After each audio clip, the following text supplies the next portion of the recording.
Today po ang video natin na basic tips sa fill in the blanks. Ayan, mamaya ako explain yan. Tingnan natin ang tip sa baba. Kapag nakikita tayo ng mo soon, mo or muot, yan ay what. Dapat hanapin natin yung object particles na ul and rule. Kapag on, just, when, as the time particles, ang hinahanap po natin. Kapag nugu, nuga, who is the subject particles, or ga, un and nun. Kapag naman OD as were, the place particles and eso. Tingnan natin ang analyzation natin sa number 1. Sabi nung ga, putak kashin mulgun kajo wasumnida. Blank. Kugun bulka kay tumyon andenika. Chutchoke kusok nuo nuwa juseyo. Kung bibilisan natin po, para sa akin, ang unahin ko po yung choices. Iintindi kong meaning ng choices. Sabi ng 1, o die null kayo, saan ko dapat ilagay? Sabi ng 2, mute siya pilyo hasayo, anong oras mo kailangan? Onje jumo na sutyo, kailan mo siya in order? Jumo na shin bun nugu, sino ba ang umorder? Ayan yung who, what time, ayan yung when, ito yung where. Kung mapansin mo yung biniluga kong the word kusok corner, parehong may ibig sabihin lugar.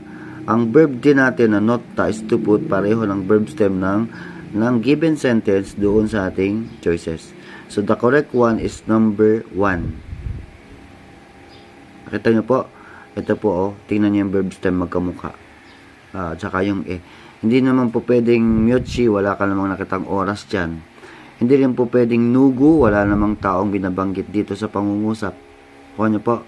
So, kailangan din natin ng kuting vocabs and the basic tips. Number 2. Kopi handyan hagu. Sandwich hana sa'yo. Bigyan mo ako ng isang kape, isang tasang kape, at sandwich. Pero sabi ko nga, unahin natin ang choices. Sabi ng choices number 1, mo tushigesoyo. Ano ang iyong kakainin? Sabi ng 2, pojang he turil kayo. Ipapak ko ba? Irarap ko ba yan? Babalutin? Sabi ng 3, kajo kashil ko yo. Iti-take out niya raw. Sabi ng 4, yogyeso tusil ko yo. Dito mo ba siya kakainin? So, tingnan natin ang setting uli. Ang sabi ay, bigyan mo ko ng isang tasang kape at isang sandwich. And then blank. Sumagot siya ng no. Iti-take out ko. Ibig sabihin, mali na yung what. Hindi rin po pwede yung number 2. Ang tamang sagot natin ay dito mo ba siya kakainin? Kasi ang reply niya ay hindi, iti-take out ko siya. Last.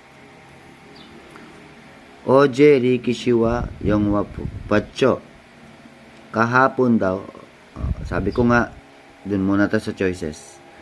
Nugu hagu, dun pa lang sa nugu hu. Okay? Odi so saan? Saan mo yan napanood? Ito ay sinong kasama mong nanood sa 1. Sa 4, ano ba ang pelikula? How is the movie? Sabi ng 4, anong klaseng pelikula ang iyong pinanood? What kind of movie? Kung mapansin mo, may object particle sa sentence na rule. Ayun. Ayun yung rule. At saka buwasoyo. Ayun po. Although tatlo naman ang buwasoyo, pag nugu naman, ay mayroon tayong highlight. Aboji, hindi ito pwede sa nugu kasi nilagyan ng, ano man tawag dito, comma sa dulo. Yun yung title ng pelikula. Atong OD naman, wala namang binabagit na eso dito na sa pangungusap. Kaya ang tamang sagot ay, anong klaseng pelikula ang gusto mong panoorin? Ayan po, ang title. Aboji rin, Korean drama raw, Hanguk. Pinanood ko yung title ay Aboji na Korean movie. So, sana makatulong po yung basic tips. Ulitin ko po. Kapag what, ul rule. Kapag when, onje, ang hanapin. Nugu, nuga, who, iga, unnun. Pag odi, time, place, particle, at eso. Okay. Kamsahamnida.